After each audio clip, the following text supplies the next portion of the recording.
Hey folks, welcome to Tyrdom. So, modern people, they tend to look at the Norse mythologies as some kind of primitive fantasy lore. They think of it as stories written by people who didn't understand the world itself. But I think there's another way to look at it. I think the myths themselves aren't necessarily explanations of physics or physical law. Rather, they are observations, you could say, of human behavior.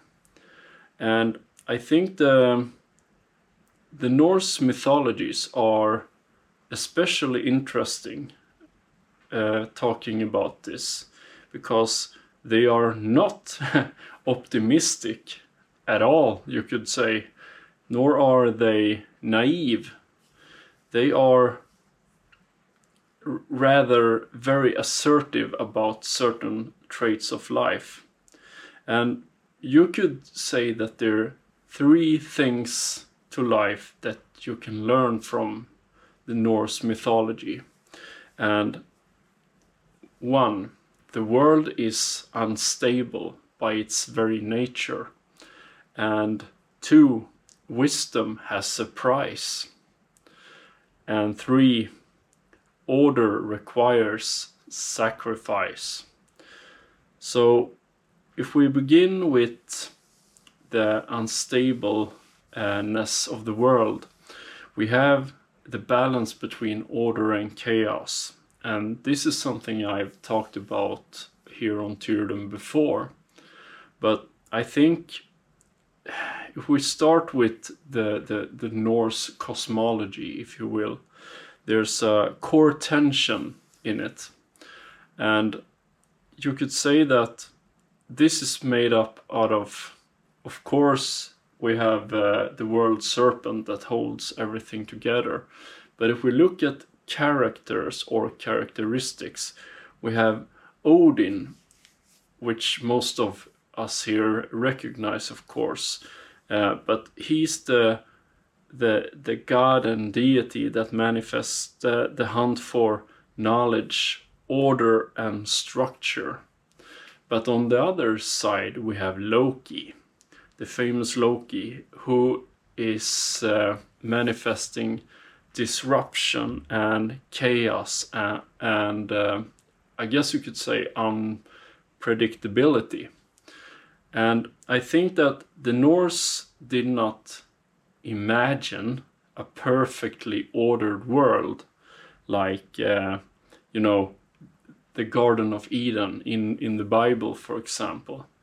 It was never about that in the Norse cosmology. And I think if you look at it from the perspective of this cosmic balance between order and chaos, order must constantly be maintained in order to be upheld, and chaos constantly returns. There's not, one slaying the dragon and everything is perfect after that. It's a constant exchange of order and chaos, a flow and an ebb, And I think there is a human learning to be made here.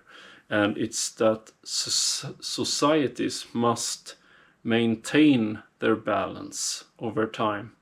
And individuals must maintain their discipline in order to maintain this balance as well. And I've talked about this briefly in another video, but it's a fine balance that if you have too much order, you get tyranny by definition. And if you have too much chaos, you will end up in a collapse. So I think that this is a very important learning from the mythologies. And if we talk about wisdom for a second, wisdom has a price. And there's of course a reference here to Odin, and when he sacrificed his eye in Mimir's Well to gain this wisdom. And the key idea here is that wisdom is never free. To gain a deeper understanding of anything, it will require some type of sacrifice. And there are examples in the mythic patterns here. Odin loses an eye. That's the most well-known one, I would say. But Odin also hangs himself from the world tree. And knowledge requires suffering. It may manifest in different ways, but knowledge and wisdom craves some type of sacrifice. And I think the modern reflection to be made here is that we live in a world now with an abundance of information. And information does not equate wisdom. I think that information is easy, but wisdom will always come at a cost. Whether it's, investing time or getting experience by time, or making mistakes, or even loss in life. These are all things that you, in a sort of metaphysical sense, sacrifice to gain a wisdom. So even though we have AI and we have most of the books ever written digitalized, that does not equate wisdom. And if there's something I like to do here, it's to read and educate myself, just like most of you guys do. That's the reason why you're here. But then start to try to lay the puzzle and see the common denominators between different types of paganism, etc. I find this absolutely fascinating. And Odin, he sacrificed an eye, for example. It's a very physical, visceral sacrifice. But he also sacrificed his time by hanging himself by the life tree. And he was threatened about the loss of losing his ravens all the time, Hugin and Munin. So there's a lot of learnings to be made here from the old myths. And about sacrifice, I cannot talk about sacrifice without mentioning the god who sacrificed his hand for saving the human race. And as most of you guys know, I think, the gods wanted to bind Fenrir's wolf. And in order to get the Fenrir's wolf to accept being bound with this very magical thread made by the dwarfs, someone had to put their hand in the mouth of the Fenrir's wolf. And all the gods said no, we will not do this. Odin said no, Thor said no, Loki said no, etc. But Tyr was the one who stepped forward, very well knowing that he would lose his hand. And he knew that he would get his hand bitten off, but he did it anyway, in order for a greater purpose of binding Fenrir. And the learning here is that order requires someone willing to sacrifice something personal. And I think that the story of Tyr is one of the best stories ever told in humanity, actually. Hence the channel name Tyrdom. And I think we can make some modern connections here as well. That many people want stability and security in their lives and functioning societies. But the myth actually raises a question here that it's quite important. Who is willing to sacrifice something personal in order to preserve all of these things? Ask yourself this question, and the answer might surprise you or not. Let me know. And I think there's a thing to be said also about faith and dignity, because if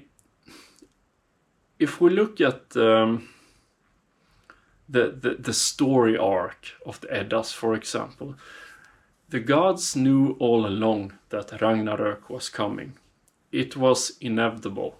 It was going to happen, and a lot of people and gods would die in this. And I have a different video about Ragnarök, which I suggest you watch if you haven't watched it. But I think that even though the gods knew that that would be the end game, they still prepared for Ragnarök. And like I've said in the beginning, the Norse outlook was not necessarily a positive one all the time. But neither was it nihilistic, if you catch my drift here. Even though they knew that the end times would come, they still prepared for it to be able to fight diligently throughout Ragnarök. And I think that even when an outcome is very uncertain, your character still matters. And that's a very Norse thing, I would say. And the important thing is not victory, even though victory is of course very glorious. What matters is how you stand when the storm arrives, rather. So it's a mindset thing, I guess you could say. And I think that the Norse myths were never only about gods and monsters and the strangeness that we can read about in the Eddas and the Icelandic sagas, etc. They were more than that, reflections of human nature, I would say. And they came with some suggestions. They suggest that life itself begins between order and chaos, like you can read in the story of Ginnungagap, which I conveniently have a video about as well. But also that wisdom requires and or demands sacrifice. And stability also requires courage. And maybe also that your dignity matters even if your odds are bleak, and even in defeat, you could say. So I think these are maybe the main reasons why these stories still resonate to us, still up until this day. And I think that because beneath all of these gods and giants and monsters we can read about, they were always about us in the end of the day. And I think that's what resonates with these stories. So let me know if you agree. And let me know what you think in the comments. And I wish you all a good day. And I talk to you later. Tyrdom out.